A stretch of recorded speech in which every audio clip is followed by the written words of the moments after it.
चलिए बच्चों, तो अब हम थोड़ा आगे बढ़ते हैं। 3 इंडिकेटर्स के बारे में हम स्टडी कर चुके हैं। First agriculture, second industry and third foreign trade.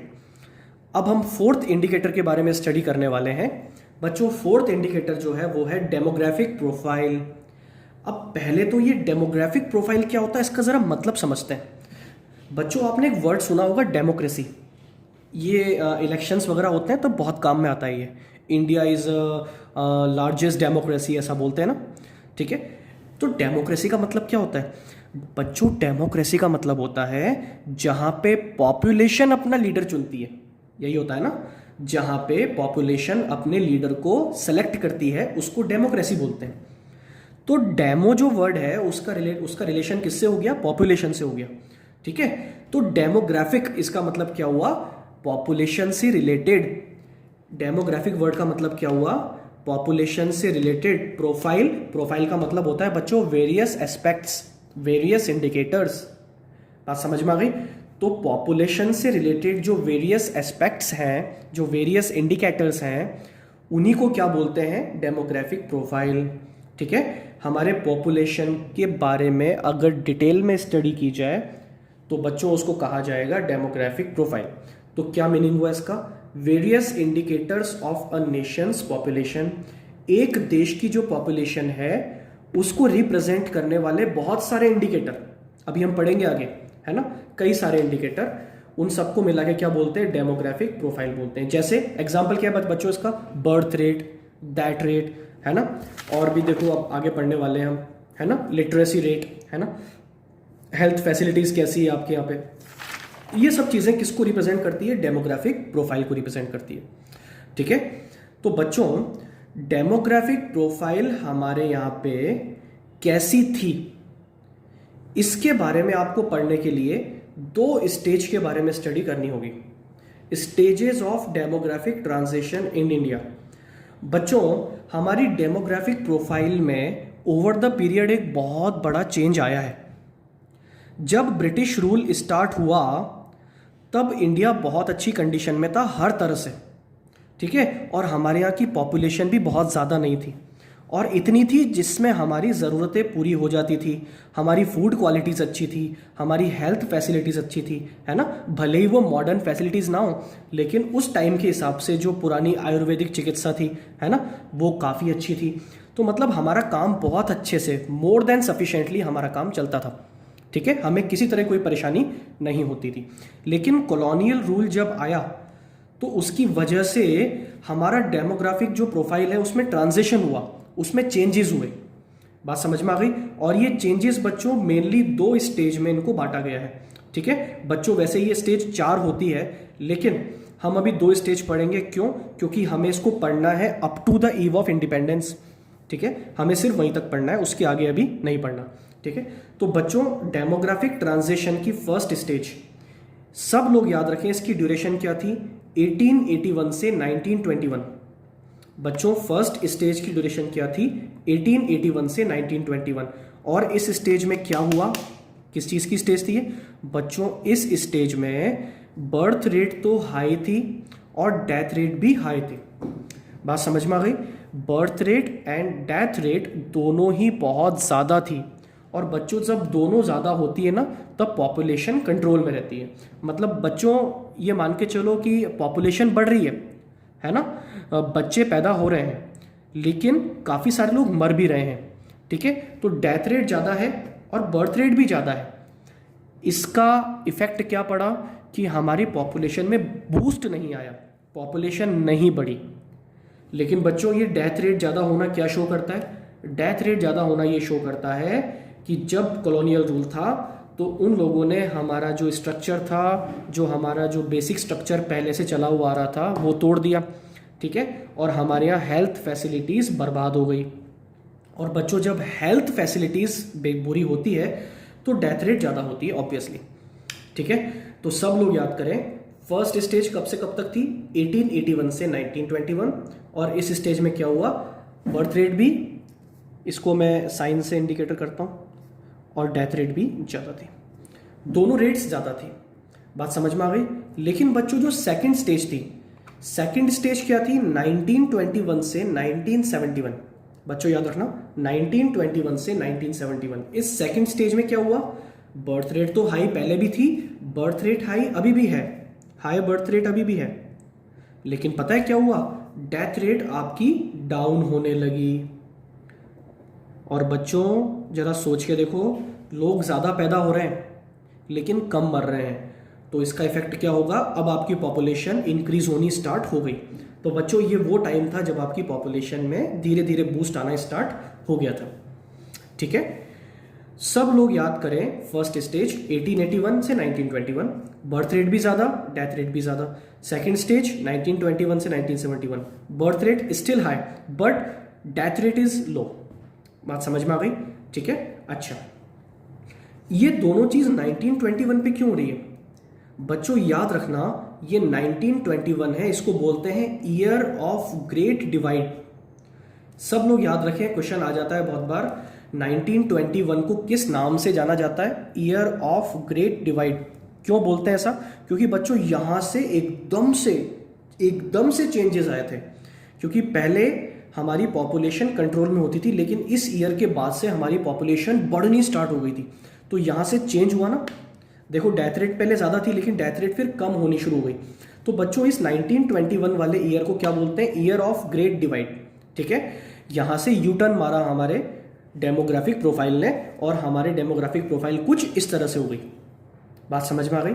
ठीक है, year 1921 known as year of great divide in the history of demographic transition. बात समझ में आ गई बच्चों? ठीक है, चलिए आगे बढ़ते हैं। अब जरा देख लेते हैं कि हमारी डेमोग्राफिक प्रोफाइल क्या थी। ठीक है, डेमोग्राफिक प्रोफाइल को रिप्रेजेंट करने वाली चीजें कौन सी है? बच्चों मेरे साथ याद कर लो, दो चीजों के बारे में तो हम पढ़ चुके हैं अभी। ये भी आपका इंडिकेटर होता है डेमोग्राफिक प्रोफाइल का। फर्स्ट क्या होता है? Birth rate. सेकंड क्या होता है? Death rate. ये आपके डेमोग्राफिक प्रोफाइल का इंडिकेटर है। दूसरा क्या होता है? Literacy rate. ठीक है बच्चों, ये सारी चीजें पॉपुलेशन से रिलेटेड है, ध्यान रखना। और जो भी चीज पॉपुलेशन से रिलेटेड है that is related to demographic profile. बात समझ में आ गई? तो फर्स्ट क्या था? Death rate and birth rate. Second literacy rate. Third health facilities. Fourth infant mortality rate. ठीक है, पढ़ेंगे इसके बारे में। और फिफ्थ लाइफ एक्सपेक्टेंसी। ठीक है, अब ये सब चीजें उस टाइम कितनी थी? कॉलोनियल रूल में इन सब चीजों की कंडीशन क्या रही, जरा हम पढ़ते हैं। तो बच्चों कॉलोनियल रूल में फर्स्ट हम बात करने वाले हैं high birth rate and death rate. बच्चों birth rate and death rate दोनों ही ज्यादा रही। और कितनी रही? सब लोग याद कर लें मेरे साथ। बर्थ रेट जो रही वो एवरेज, मैं वर्ड काम में लूंगा एवरेज। बर्थ रेट जो रही वो एवरेज कितनी रही? 48 पर 1000। ठीक है, हर 1000 लोगों पे 48 बच्चे नए पैदा होते थे। ठीक है, एंड डेथ रेट 42 पर 1000। ठीक है, सब लोग इसको याद कर लो बच्चों, ये लर्न करने की चीज है। बर्थ रेट एवरेज कितनी रही? 48 पर 1000। डेथ रेट कितनी रही? 42 पर 1000। ये दोनों चीजें बहुत ज्यादा है, ध्यान रखना। बर्थ रेट भी ज्यादा है, डेथ रेट भी ज्यादा है। ये आपका पहला इंडिकेटर हो गया। ठीक है, डेमोग्राफिक प्रोफाइल को शो करने वाला पहला indicator high birth rate and high death rate. Next बढ़ते हैं बच्चों हम लो लिटरेसी रेट। चलो ठीक है, आपकी पॉपुलेशन ज्यादा है कंट्री की, लेकिन इसका एक पॉजिटिव भी तो एक्सपेक्ट हो सकता है। पॉजिटिव एक्सपेक्ट क्या हो सकता है? कि आपके पास लेबर ज्यादा हो सकती है, आपके पास वर्किंग फोर्सेस ज्यादा हो सकते हैं। ये मान के चलो ना कि आपकी पॉपुलेशन में अच्छे लोग भी हो सकते हैं। अगर आप उनको सही से पढ़ा लिखा दो तो वो हमारी कंट्री के कितना काम आ सकते हैं। लेकिन उस टाइम की लिटरेसी रेट को अगर हम देखेंगे बच्चों तो हमें शर्म आ जाएगी। ठीक है, कहाँ अभी लिटरेसी रेट है वो है 69-70%, और अभी जो उस टाइम की लिटरेसी रेट थी वो कितनी थी? जरा देखो, the average literacy rate was 16%। बच्चों 100 में से सिर्फ 16 लोग पढ़े लिखे होते थे, और उसमें भी अगर फीमेल लिटरेसी रेट की हम बात करें तो वो तो और गई भी थी कंडीशन में थी। फीमेल लिटरेसी रेट थी सिर्फ 7%, ओनली एंड ओनली 7%। बात समझ में आ गई क्या कह रहा हूं? ठीक है, तो लिटरेसी रेट याद रखो। Literacy rate overall literacy rate कितनी थी? 16%, और उसमें से आपके फीमेल लिटरेसी रेट कितनी थी? 7%। मतलब 100 लड़कियों में से सिर्फ 7 लड़कियां 7% गर्ल्स सिर्फ वही पढ़ी लिखी होती थी, वही लिटरेट होती थी, उनको पढ़ाई करवाई जाती थी, बाकी सबको अनपढ़ रखा जाता था। ये उस समय की सोच भी थी, आप ऐसा कह सकते हैं, और ब्रिटिश रूल का इफेक्ट भी था। बात समझ में आ गई? ठीक है, तो बच्चों 2 चीज़ पढ़ ली अभी तक हमने, high birth rate and death rate. Birth rate 48, death rate 42। Literacy rate overall 16% और फीमेल लिटरेसी रेट कितनी थी? 7%। ठीक है। पुअर हेल्थ फैसिलिटीज, अरे ऑब्वियसली यार, अब देखो ब्रिटिश लोगों को अपना खजाना भरने से फुर्सत मिले तब तो वो हमारे ऊपर ध्यान दें, हमारी एसेंशियल चीज़ों पे ध्यान दें, जिन चीज़ों का रिलेशन हमारी ज़िंदगी जीने से है उन पे ध्यान दें। ठीक है, और उनको तो ध्यान किस पे लगा हुआ था? सिर्फ पैसा कमाने पे। ठीक है, तो हेल्थ फैसिलिटीज ऑब्वियसली हमारी वीक रह गई और बिल्कुल भी इस सेक्टर पे बिल्कुल भी ध्यान नहीं दिया गया। तो हेल्थ फैसिलिटीज कैसी थी? पुअर थी। ठीक है, ज़्यादा कुछ समझाने का बच्चों इसमें है नहीं। ठीक है, hospitals, modern equipments, operation theatres, ये सब, वेंटिलेटर्स, ये सब उस टाइम नहीं हुआ करते थे, और होते भी तो भी ब्रिटिश इसको लेके नहीं आते हमारे यहाँ पे। क्यों? क्योंकि उन्हें तो अपना खजाना भरना था, हमारा थोड़ा ना उनको कल्याण करना है जो ये चीज़ें ये करेंगे। ठीक है, चलो तो कितने पॉइंट हो गए अभी तक? 3 पॉइंट हो गए। 4th point, very high infant mortality rate. बच्चों ये बहुत गंदी चीज़ है। बच्चों इन्फेंट क्या होता है? इन्फेंट का मतलब होता है 1 साल से कम का बच्चा, जिसको हिंदी में बोलते हैं शिशु। ठीक है, इन्फेंट मतलब होता है child under as of 1 year. 1 साल से जो कम के बच्चे होते हैं ना, छोटे छोटे से बच्चे, जिनको हम महीनों में बोलते हैं, ये तो 10 महीने का बच्चा है, ये तो 11 महीने का बच्चा है ना, वो होते हैं इन्फेंट। और मोर्टेलिटी रेट मतलब मरने की रेट, एक तरह से डेथ रेट। ठीक है, तो छोटे छोटे बच्चे अगर आपके यहाँ मरते हैं तो कितने मरते हैं, ये होती है मोर्टेलिटी रेट। क्योंकि बच्चों जो छोटे बच्चे होते हैं ना, वो बहुत नाजुक होते हैं, आपको पता है, उनका बहुत खास ध्यान रखना पड़ता है। अगर मेडिकेयर उनको टाइम पे नहीं मिले तो उनमें जल्दी जल्दी बीमारियां लग जाती है, उनकी डेथ हो सकती है। ठीक है, तो ये इन्फेंट मोर्टेलिटी रेट जिस कंट्री की कम होती है, बच्चों ये कम होनी चाहिए, ज़्यादा होनी चाहिए? अरे कम होनी चाहिए, छोटे छोटे बच्चों को मारेंगे थोड़ा ना, कम होने चाहिए ना। ठीक है, तो इन्फेंट मोर्टेलिटी रेट जिस कंट्री की कम होती है उस चीज़ को उतना ही बेटर माना जाता है। ठीक है, तो जरा ध्यान से देखना, मोर्टेलिटी रेट का मतलब क्या होता है? नंबर ऑफ डेथ्स पर 1000। 1000 बच्चे जो पैदा हुए हैं जो 1 ईयर से कम के हैं, उनमें से कितने मर जाते हैं?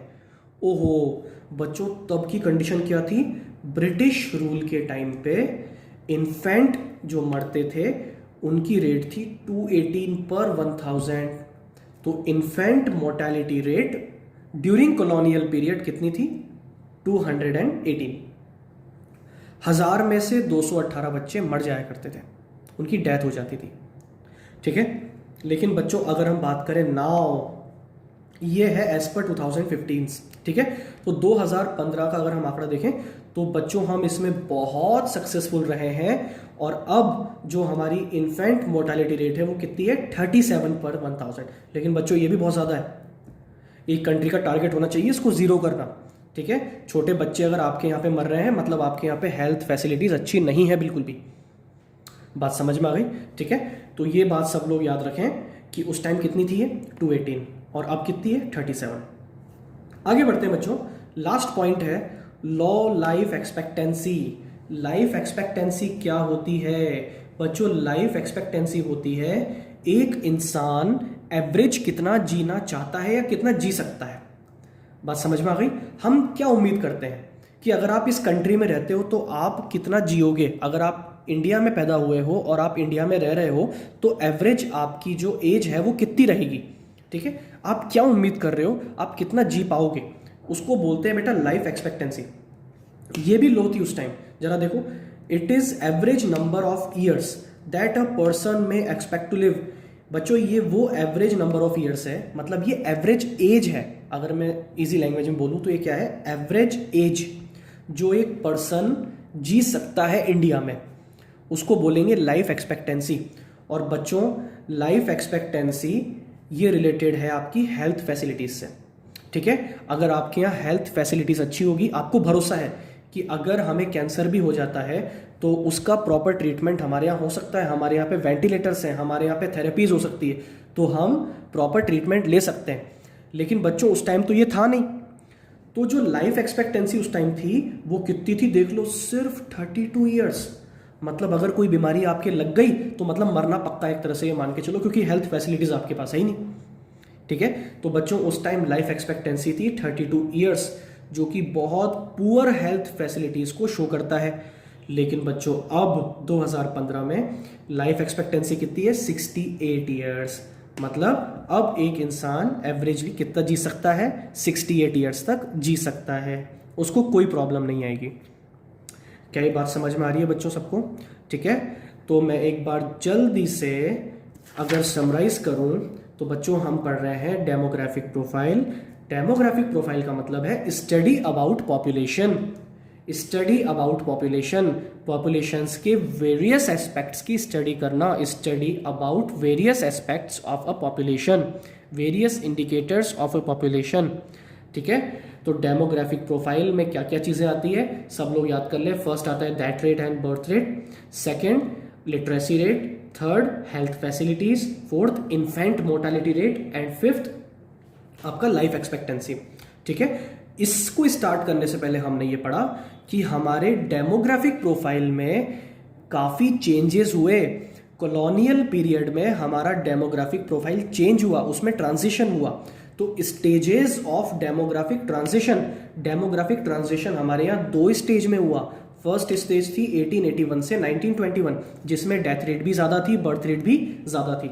और सेकंड स्टेज थी 1921 से 1971, जिसमें बर्थ रेट भी ज्यादा थी लेकिन डेथ रेट यहाँ पे कम हो गई थी। बच्चों पॉपुलेशन यहाँ बढ़ी नहीं बढ़ी, यहाँ पे बढ़ी, हाँ बिल्कुल बढ़ी। और ये जब जो भी काम होना स्टार्ट हुआ ये कब हुआ, 1921। तो 1921 को क्या कहा जाता है, ईयर ऑफ ग्रेट डिवाइड। ठीक है, हिस्ट्री ऑफ डेमोग्राफिक ट्रांजिशन में इस ईयर को क्या कहा जाता है, ईयर ऑफ ग्रेट डिवाइड। ठीक है, और इसके बाद हम किसकी तरफ आ गए थे, इंडिकेटर्स। पहला इंडिकेटर क्या था, high birth rate and death rate. Birth rate average कितनी थी बच्चों, 48 पर 1000। डेथ रेट कितनी थी, 42 पर 1000। इसके बाद लिटरेसी रेट कितनी थी, ओवरऑल 16%। ठीक है, लेकिन फीमेल लिटरेसी रेट उसमें से कितनी थी, 7%। पुअर हेल्थ फैसिलिटीज, हमारे यहाँ हॉस्पिटल्स, हमारे यहाँ पे जो ट्रीटमेंट्स होते हैं वो प्रॉपरली अवेलेबल नहीं थे उस टाइम। ठीक है, fourth infant mortality rate. Infant mortality rate छोटे बच्चों के मरने की रेट, ठीक है, जो कि उस टाइम कितनी थी, 218 पर 1000, जो कि अब कितनी हो गई है, 37 पर 1000, जो कि बहुत अच्छी बात है। बट स्टिल टू इम्प्रूव, अभी भी हमें इसको कम करना है। ठीक है, लो लाइफ एक्सपेक्टेंसी, एक इंसान एवरेज कितना जी सकता है, और ये डिपेंड किस पे करता है, पुअर हेल्थ फैसिलिटीज पे। अगर पुअर है तो कम ही रहेगा ऑब्वियसली, है ना। तो तब कितनी थी, 32 ईयर्स। और आज अगर देखा जाए तो एक इंसान कितना जी सकता है, एवरेज 68 ईयर जी सकता है, जिस जो हमारी हेल्थ फैसिलिटीज हैं उसके हिसाब से। ठीक है बच्चों, तो ये आपका हुआ है डेमोग्राफिक प्रोफाइल कंप्लीट। ठीक है बच्चों, अभी तक 5 में से 4 पॉइंट हम पढ़ चुके हैं। अब एक पॉइंट बाकी है इंफ्रास्ट्रक्चर, जो हम नेक्स्ट लेक्चर में कवर करेंगे। ठीक है बच्चों, अभी तक का अच्छे से याद कर लीजिए। किसी को कोई प्रॉब्लम हो तो मुझे डायरेक्ट मैसेज करके आप मुझे प्रॉब्लम भेज सकते हैं, मैं हैंड टू हैंड इसका सॉल्यूशन कर दूंगा। ठीक है बच्चों, चलिए गुड बाय।